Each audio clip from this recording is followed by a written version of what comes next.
In a world filled with violence, corruption, and spiritual darkness, there lived a man whose life shined like a quiet flame. He didn't lead an army. He didn't build an ark. He didn't part seas or call down fire from heaven.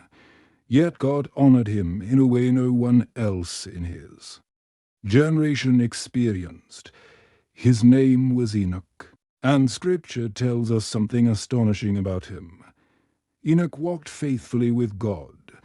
Then he was no more, because God took him away. Genesis 5:20 for today. We're going to step back into a time before the flood, before judgment, into a world desperately in need of hope, and into the life of a man who discovered the secret of unshakable faith. Enoch lived in the 7th generation from Adam. By this time, the world had drifted far from God. Sin was no longer hidden. It was celebrated. Violence filled the earth. People lived for themselves, completely ignoring their Creator. But Enoch was different.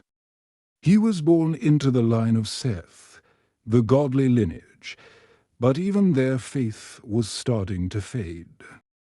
Yet Enoch chose a different path. Can two walk together unless they're agreed?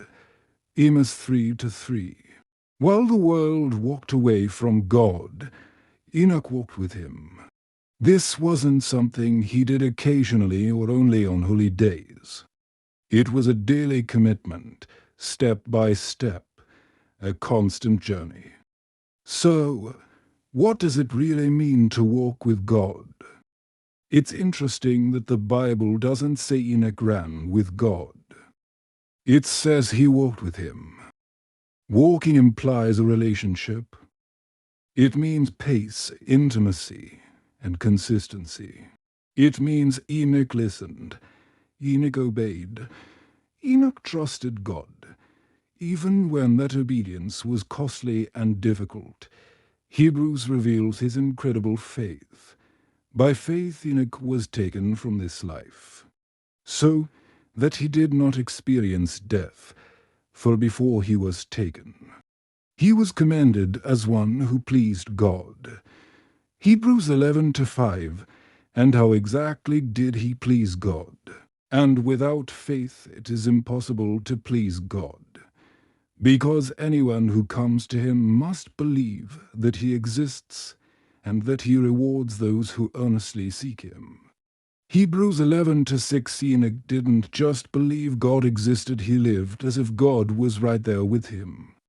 Present in every moment, he earnestly sought God, and Enoch didn't stay silent. The book of Jude tells us he prophesied boldly in that corrupt world. See, the Lord is coming with thousands upon thousands of his holy ones to judge everyone. Jude 1:14-15.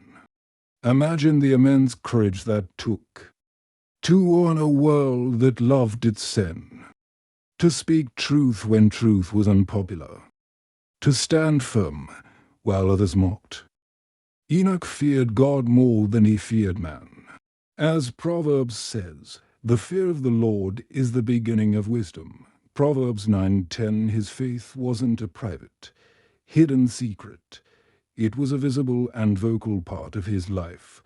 Then one day, after 365 years of this faithful walk, something extraordinary happened. Enoch walked with God.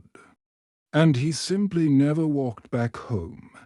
There was no sickness, no grave, no funeral.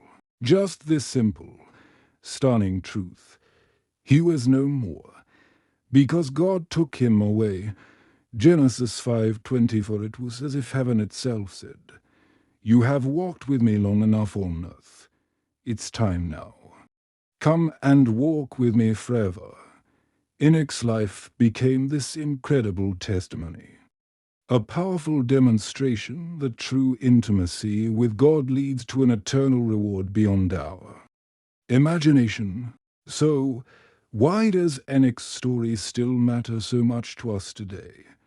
In a world that is drowning in distraction, noise, and confusion, God is still looking for people who will walk with Him, not perfectly, but faithfully.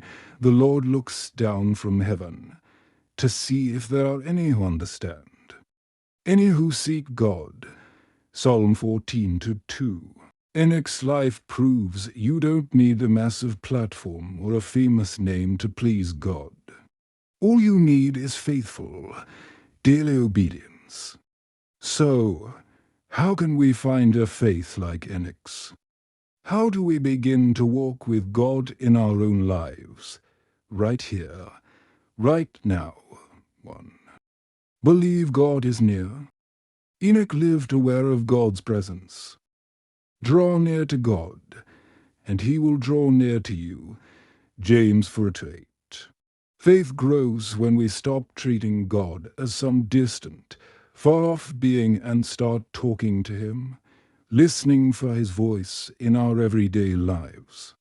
Second, trust in the Lord with all your heart. Proverbs 3-5 small. Consistent steps of obedience and prayer lead to a deep and lasting faith.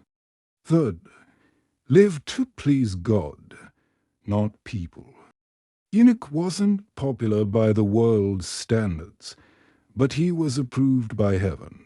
If I was still trying to please people, I would not be a servant of Christ. Galatians 1:10 forth. Speak truth with love and courage. True faith speaks, even when it's uncomfortable. We cannot help speaking about what we have seen and heard. Acts 4:20. And finally, keep your eyes on eternity. Enoch didn't cling to this earth. He longed for God. Set your minds on things above, not on earthly things. Colossians 3:2. When our focus is on eternity, the temporary struggles and temptations of this world lose their power over us. Enoch's life whispers a powerful truth across the ages. He didn't see death not because he was powerful, but because he was faithful. The Lord knoweth the way of the righteous. Psalm 1-6. You may not see immediate answers to your prayers. You may not feel strong every day. But if you keep walking step by step, day by day God walks with you. And that is where true hope lives. Maybe today, right now, God is inviting you to take that first step with Him. If this message encouraged you, please like this video, subscribe to our channel, and share it with someone who needs a little hope today. Thanks for watching.